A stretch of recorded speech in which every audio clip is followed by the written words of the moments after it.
We're in Naples today. The last time we were here in Naples, we were brought on the ride of our lives by a taxi driver who told my wife as she was white-knuckling the ride to "No stress, I learned to drive in video games." My children and my children's friends will tell you what I say about video games. Video games are a false sense of mastery. They entangle a person's mind in a dark world from where it's difficult to break. In Nassim Nicholas Taleb's book, The Black Swan, he describes the Ludic Fallacy. Ludic comes from the Latin word ludus. It means sport, play, or game. The fallacy comes when we use games to model real life. Our COVID-19 modeling came from the same scientist who modeled mad cow disease. We saw how well that worked out. Mad cow modeling was wildly off. What would you expect? The same leader who botched the AIDS response led the COVID-19 response. We pick people who game the system. There are plenty of people who still remember Captain Kirk from Star Trek and how his character got his start by beating Kobayashi, which is a no-win training exercise to test ethics and leadership. The personality, Captain Kirk, gamed the system by reprogramming it to win. To this fictional character, ethics be damned. To him, the ends justified the means. However, I was always taught that the ends do not justify the means.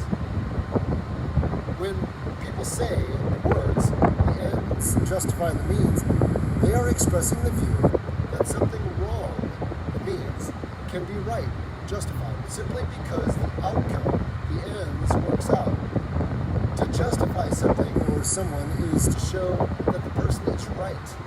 When people state that the ends justify the means, they're saying that a good result makes the way you got there right, regardless of the way you got there, or if it was right or wrong in the first place. Essentially, they're saying that what is wrong may be right. That statement is neither logical nor correct.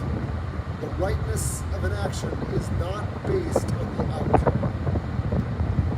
All sorts of inconsistencies can be wrought by the thinking that something morally wrong can be morally right just because it ends well.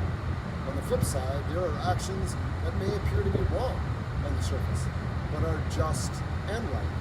Fighting may be considered wrong at the surface, but fighting against evil would be right.